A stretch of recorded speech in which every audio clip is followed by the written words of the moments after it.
So this is the understanding as well to John 7, 6 through 19. So it says, because the world hated Jesus, we who follow him can expect that many people will oppose us as well. If circumstances are going too well, ask if you are following Jesus as you should. We can be grateful when life goes well, but we must not pursue a comfortable life at all at the cost of following Jesus, half-heartedly or not at all. Jesus came with the greatest gift ever offered. So why did he often act secretly? Was he being deceptive to his brothers? Perhaps he meant, I'm not going until the Father tells me to do so. The religious leaders hated him, and many would refuse his gift of salvation, no matter what he said or did. The more Jesus taught and worked publicly, the more these leaders would cause trouble for him and his followers. So Jesus had to teach and work as quietly as possible. Many people today have the privilege of teaching, preaching, and worshiping publicly with little persecution, while others face imprisonment, church burnings, and even death. All believers should be thankful and make the most of their opportunities to proclaim the good news, trusting that God will provide all they need. The Jewish religious leaders had a great deal of power over the common people.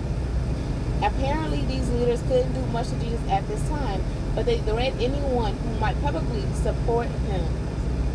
One of the reprisals for believing in Jesus was excommunication from the synagogue. To a Jew, this was a severe punishment. Everyone was talking about Jesus, but when the time came to speak up for him in public, no one said a word. All were afraid. Fear can stifle our witness. Although many people talk about Jesus in church, when it comes to making a public statement about their faith, they are often embarrassed and remain silent. Jesus says that he will acknowledge us before God if we acknowledge him before others.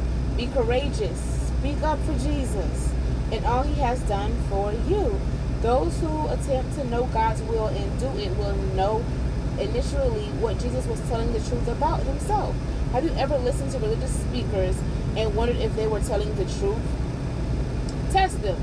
Their words should agree with, not contradict, the Bible. And their words should point to God and his will, not to themselves. The Pharisees spent their days trying to achieve holiness by keeping the meticulous rules that they had added to God's laws. Jesus' accusation that they didn't keep Moses' law stung them deeply. In spite of their pompous pride in themselves and their rules, they did not even fulfill a logistic religion. Therefore, they were living far below what the law of Moses required. Murder was certainly against the law. Jesus' followers should do more than the moral law requires, not by adding to its requirement, but by going beyond and beneath the mere do's and don'ts of the law to the spirit of the law. Most of the people were probably not aware of the plot to kill Jesus. There was a small group looking for the right opportunity to kill him, but most were still trying to decide what they believed about him. So in this season, doesn't matter who hates you, you're going to be hated for walking with God. Once you choose God, everybody's going to hate you that don't want to walk with him and only doing things to benefit themselves. So therefore, as you're choosing to walk with God, stay with him. No matter how hard it gets, stay with him. God is going to have you more than the people that's coming against you. Will it be unfair? Will things happen? Of course, most certainly. But there's no other love, there's no other grace, there's no other mercy, there's no other protection greater than the Father. He is your refuge, your fortress. He is the one that's going to cover you. He's the one that's going to protect you. So therefore, stay with God as you walk with him.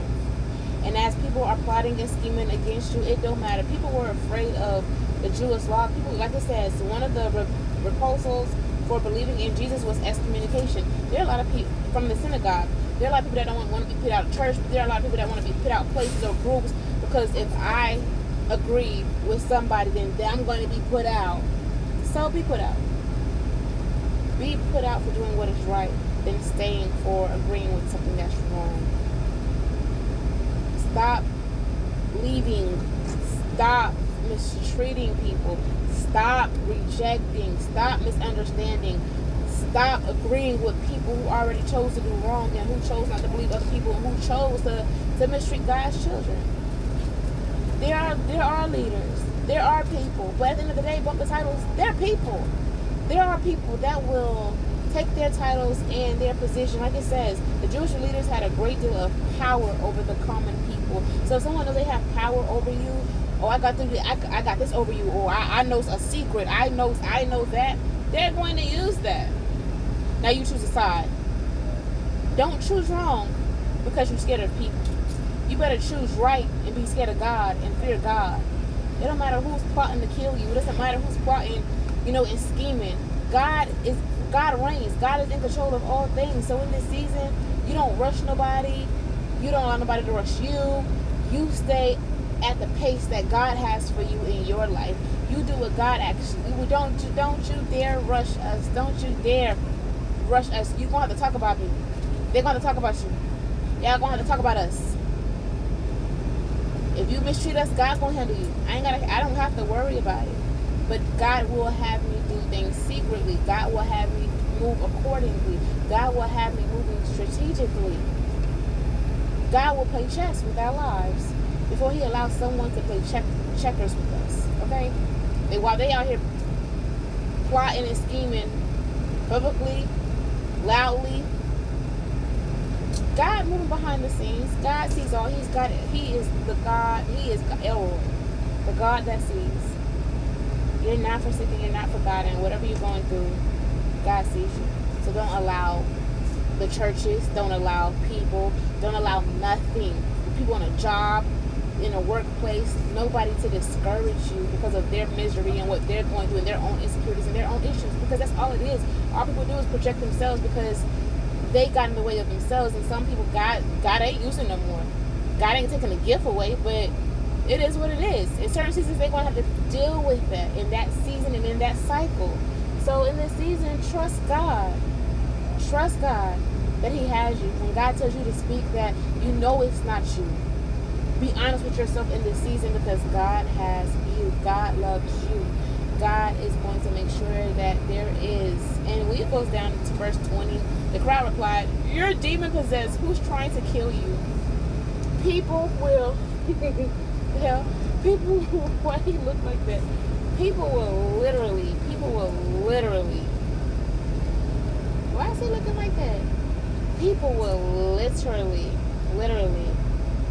scheme and do everything that they can and act crazy, mistreat you, and play victim. We don't have time for that. I'm not going to play victim with somebody. We're going to be honest about everything that we do. Hey, if I did something, I did something. But in this season right here, don't allow nobody to rush you and don't allow nobody to mistreat you because you choose to walk with God. It comes with persecution. So if you're going to persecute us, persecute us.